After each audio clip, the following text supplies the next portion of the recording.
Love letter from thunder to lightning. You were the most incredible pirate ship to ever sail above the ocean. You can tell the Flying Dutchman I said so, I don't even care. I put my heart on display somewhere in the Pacific Ocean, just hoping you'd steal it. I left treasure maps on the bellies of loose-leaf paper, hoping that you would find them, feeling extra adventurous, or at least a little bit curious. I am searching for you. I am always searching for you. The other day I found you where the rain and wind lose their minds. They fight in the most grandiose display of domestic violence. I wish somebody would teach them how to love again. It's sad that I can remember when the rain fell for the wind and the wind swept her off her feet over and over. I don't know what has changed them. You appeared. Your wings whisked through the clouds like a whisper from electric butterflies that more closely resemble kamikaze pilots. You gently kiss the earth, reassuring it the storm will pass. I wish I knew where you came from. Sometimes I dream that you came down from some distant planet where languages become obsolete and souls communicate with something roughly translatable as dance. And love is nothing more than that moment when two souls are perfectly choreographed, even when no one else is watching. You were the definition of free, of eternal. There have been centuries where no eyes have lain upon you, but that has never made you dance less passionately. Tell me, what is your secret? I want to know everything about you. I wish I knew how to move like you do. I would ask to join you, but honestly, I don't even know if you're aware that I exist. So endlessly, I am searching for you.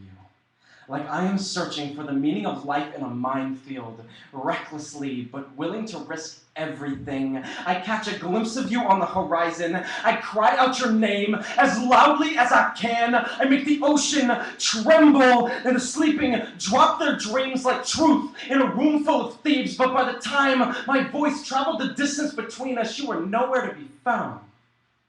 I'm sure that you have disappeared to some distant place where the rain and wind lose their minds. I am not trying to cage you. I just want to fly with you.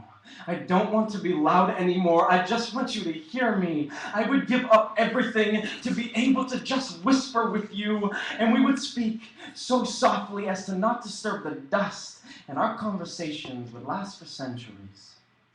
It's not like we're in any rush. You will be my light, and I can be your house. We will complete each other, and we will become the grandest lighthouse the universe has ever seen. I will follow you like the way sound follows light, traveling to wherever the rain and wind lose their minds. If only you knew I was here. But you make me feel like I am chasing my own shadow. No matter how close I get, I am never quite close enough to grab on. So for now, I will continue to search for you, in the hopes that one day you will hear me, knowing that you are not meant to ride out this storm alone, because despite the distance between us, we are meant to be together. We have always meant to be together.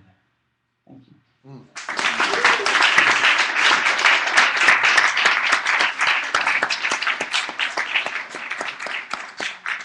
All right, change base.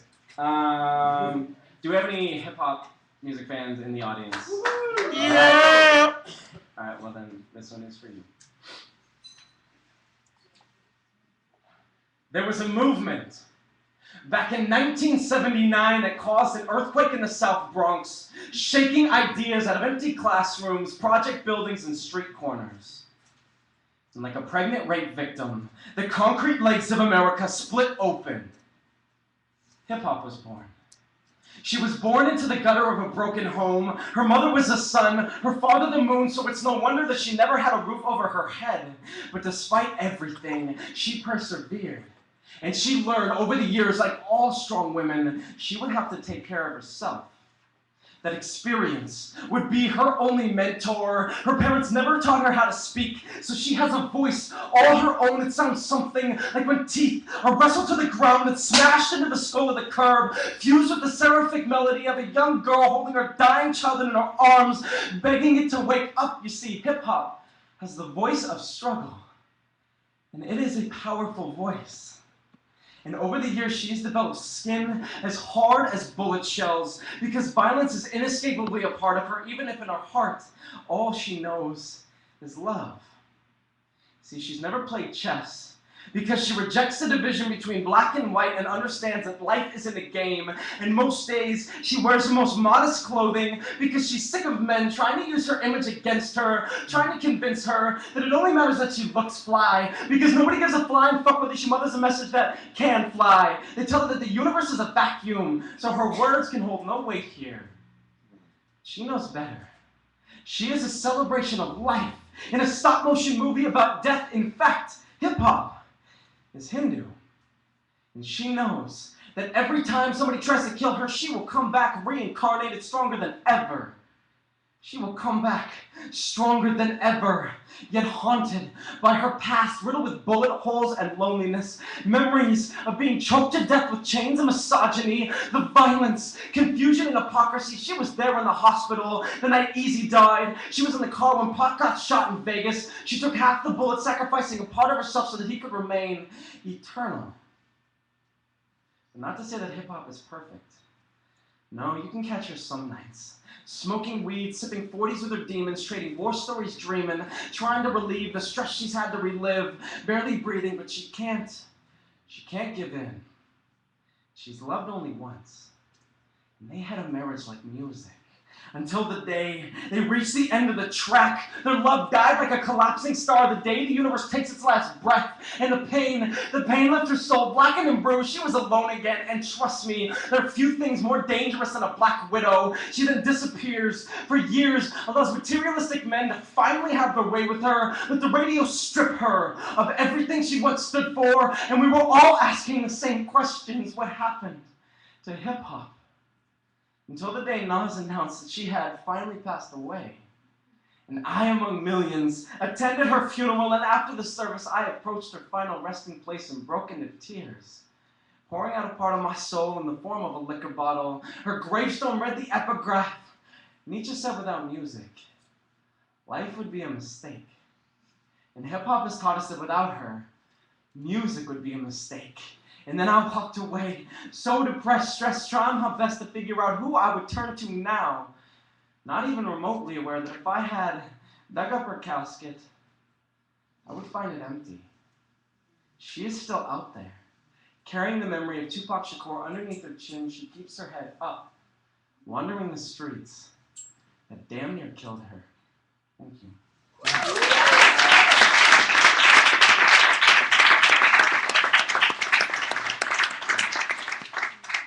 I love you. You're so beautiful. Thank you. Thank you, Kevin. All right, so I want to thank again Definitive Soapbox for having me here. I've been coming now for about the last 6 months, and this is definitely one of my all-time favorite places to be, to listen to poetry, to perform. The place is so supportive, so loving, and I've gotten to know them over the last 6 months, both through the open mic and also I got to work with them in the theater show. So in the 6 months that I've known them, they've changed my life in ways that I can't explain. So if this is your first time here, I definitely recommend continuing to come here because this place is incredible and the people that run this are just out of this world. So the next piece I'm going to do is a fairly new piece also. It's about one of my friends who, I feel like I should just let the piece speak for itself. All right, this piece is called V.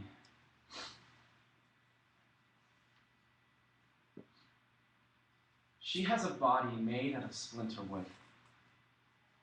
I assume this is the reason why no one reaches out to comfort her. The same reason why no one will ever embrace cactus wrapped in razor wire. There are just some things too painful to love. Her middle name is Failure. It doesn't show up on her birth certificate, but she assumes it's true because her parents constantly tell her so. She carved a list of reasons to stay alive into her wrist, but does not understand the irony in doing this. She is a single marigold in the middle of the desert, resilient, but constantly in danger of being lost. Her life does not promise her it's leading anywhere important, but she wants and needs no promises. She's grown far too used to people breaking them, leaving her to pick up the shattering pieces of her expectations. Her hopefulness hung itself to escape the pressure. Now, she just wants to laugh. And never stop laughing. If life is gonna be a fucking joke, she just wants it to be funny. But she has a smile, 20 years older than she is. It sits like an Emily Dickinson poem, hiding behind walls of agoraphobia, rarely finding the courage to show itself, afraid that we will see all the unspoken pain collecting behind the decaying enamel of swollen teeth. She has tumors of festering insecurities, mutilating the smoothness of her skin, and they grow heavier every day. And she knows that if nothing is done about them soon, they will eventually reach her heart and kill her. I remember she once told me, with all the sincerity that she had left, "You are beautiful. No matter what anybody else ever tells you, you are beautiful." And I know she wasn't trying to convince me, you know. She was trying to convince herself, despite carrying a confidence crippled by the stares of those who act like she isn't beautiful enough, isn't interesting enough to care about. Even her reflection can't stand her. And all I could say was, well, shit, I didn't say anything. She looks at me, her body glowing red, like an hourglass-shaped scarlet letter, carrying a little bit extra on the side. She tells me, "Only venomous spiders are supposed to look like this. Is this why everyone is trying to get rid of me? I know I've made mistakes, but I promise you, I've never meant to hurt anyone." She was just about ready to explode into tears. She looked like a centuries-old tree in a forest fire, burning, but ready to become dust. And more than anything, I wanted to take back my silence. I wanted to tell her, "You are beautiful. You are beautiful, no matter what anyone else ever tells you." God damn it. Can you not hear me? You were beautiful. But she was gone. She had gone and eloped with the wind, leaving her loneliness behind her to keep me company on those days that I just want to laugh. Never stop laughing. Thank you.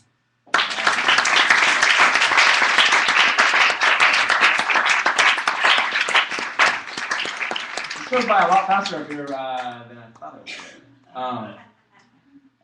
All right, so let me see.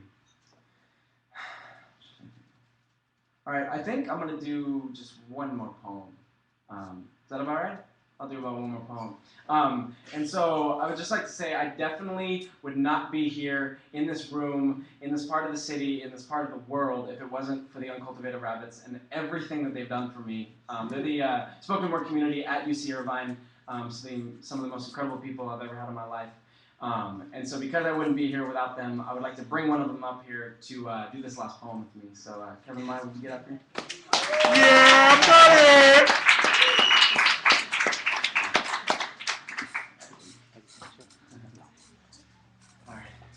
All right, we'll do this with one mic. All right, we're gonna do this with one mic. We apologize in the other room if you can't hear us. We'll do our best. Antonio says to project. What? Project.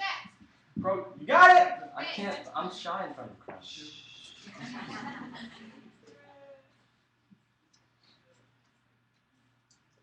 Look, we need to talk. It's not you. It's me. Actually, it's you. We need to break up. Over the course of our relationship, we've discovered two things. One, I thought I needed you. Two, I don't need you.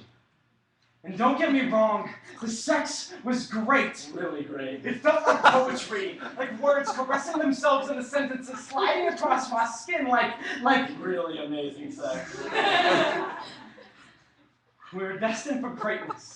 I remember all those times you placed me up on a pedestal, built me into a centerpiece, and I felt worthy of claiming the position of the sun. You gave me your galaxy, promised me the universe. If only you knew how long my life revolved around you. But you are just a performer. From the very beginning, you planned on showcasing my skeletons like I'm a one-man freak show. See, I remember our first date. You took me to an open mic, forced me on stage, and I stood there, silent. Then you grabbed my vocal cords and spoke through me, dazzled the audience, until I could no longer remember my own name. You stripped me of my identity, of my own skin, until I was forced to carry all of my secrets like white flags, surrendering the most intimate parts of me. But that wasn't enough. You plagiarist. You proceeded to steal my emotions, repackage them, and then tell people they were yours all along. But we know the truth. And somewhere in our relationship, us became you. And trust became the unspoken rule that you would give us voice. As long as I kept feeding the broken bones of my insecurities, as long as I had a pen, you'd mutilate it into a microphone and amplify my thoughts into clever wordplay. You'd sugarcoat my faults in dark chocolate, So my words became bitter, but just sweet enough for the audience to mistake me for a noble human being. And it kills me that I could almost see our future together. Standing at the altar, ready to proclaim our vows, with a microphone in my left hand, cross fingers in my right, knowing I'd have to sacrifice my integrity just to keep you happy. and we had a house built out of Vague metaphors and straight-jacket bed sheets. But these blankets of safety have been lost amongst the rooms and walls built with burnt-down promises. They say a cigarette started the And fire. this makes sense. You see, I always knew that my addiction to you would destroy my honesty. But honestly, I can't imagine my life without you. I can't imagine myself actually smiling again and finally accepting my flaws in front of Instead mirrors. of glorifying them in front of I crowds, can't imagine describing myself with a naked metaphor and an unpolished truth. you turn my passions into a list of reasons that I should take a vow of silence. Because I would much rather quietly know who I am than verbally construct myself out of what I think everyone wants me to be. So I'm done ignoring the invisible puppet strings you placed on my lips. I'm done letting you rip my teeth out to make it easier for you to put your words in my mouth. I'm done performing. I'm done pretending. I'm done. Thank you very much.